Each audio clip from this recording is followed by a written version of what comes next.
It's been a while since I've done a review, so let's do a review on the latest Saw film, Saw X. Live or die, the choice is yours. Long story short, Saw is one of the most profitable horror franchises of all time. And that's not exactly a good thing because only one movie was good while the other installments were just forgettable trash that was only made for the sake of cashing in on the franchise. So much so that they released a Saw film every single year. Ah! Ah! Oh, yes! Yes! Oh! But they stopped at Saw 3D because it failed to break 100 million. Then they made Jigsaw, which is a film I barely remember, and then they made Spiral, which is a movie I haven't seen, and now they've made Saw X. So yeah, Saw has been on quite the journey. So how was the 10th installment? Is it as disposable as the sequels, or is it on par with the first entry? Well, what are we waiting for? Let's talk about it.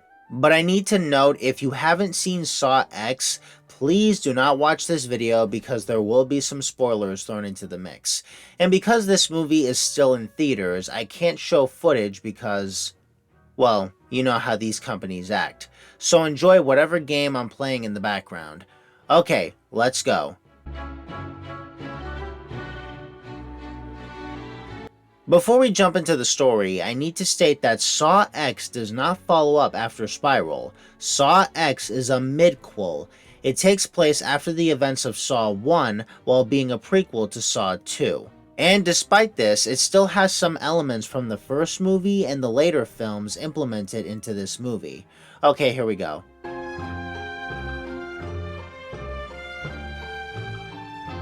John Kramer has been diagnosed with brain cancer and only has a couple of months to live.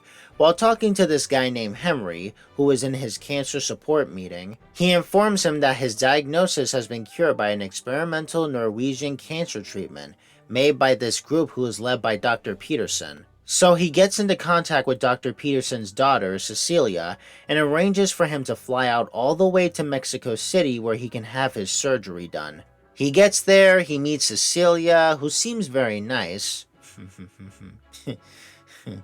He meets a couple of friendly faces, he meets a kid character named Carlos, and then after the surgery is finished, she tells him that he's cancer-free, supposedly. This is a load of barnacles. After he finds his new lease on life, he gets a gift for one of the patients at the clinic, but when he gets there, he realizes that the whole thing was a scam. Didn't see that one coming, did ya? So, I'm pretty sure you guys know what this means. John Kramer kidnaps every single person who was involved in the scam and puts them through his little games. And that's basically the story. Now let's get into some of the pros.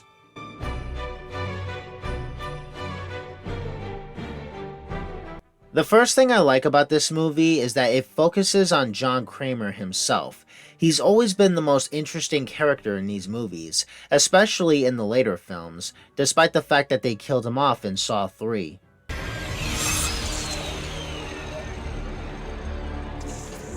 It's very refreshing that we focus on the antagonist for once and not a victim of the trap.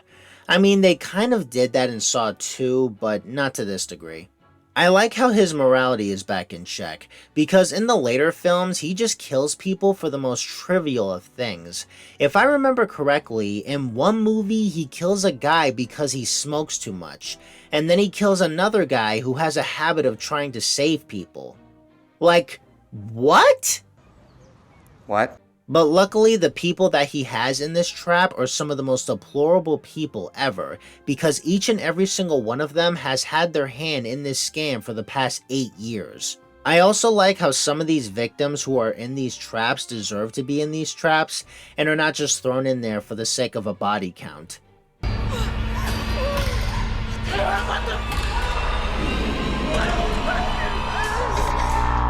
I like how this film is a good mix of the first film and the later films.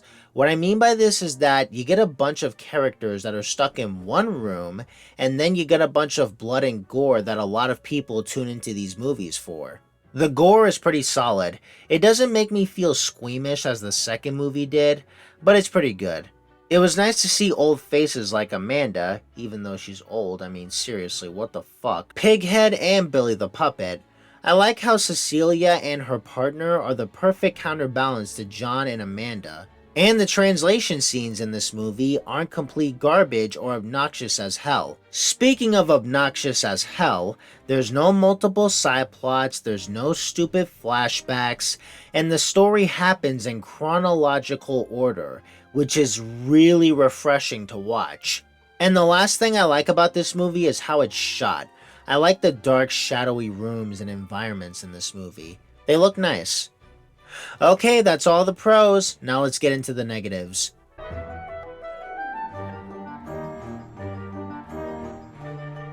Although I said the gore was pretty solid, the traps, on the other hand, they were pretty mediocre for the most part.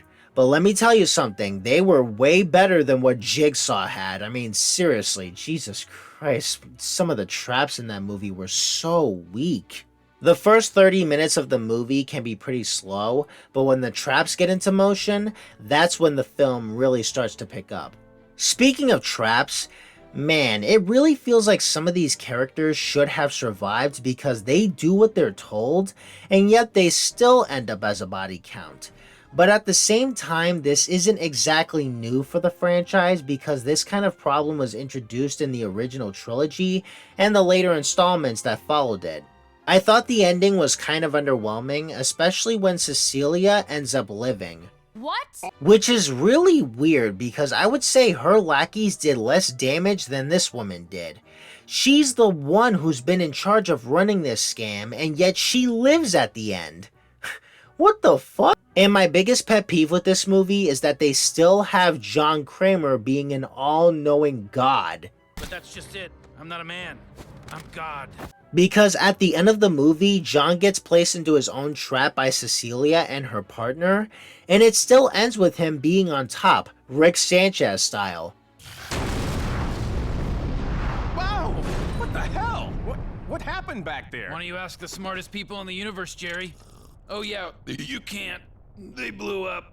Which is expected given the fact that this is a midquel, but still. And that's all my criticisms. Now let's wrap this up.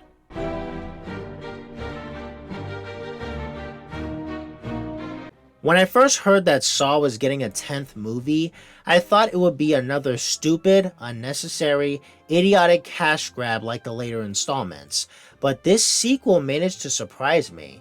Saw X is a welcome addition to the franchise, and it does a good job of paying its respects to the entire series. It keeps elements from the first film and the later films and meshes it all into one package.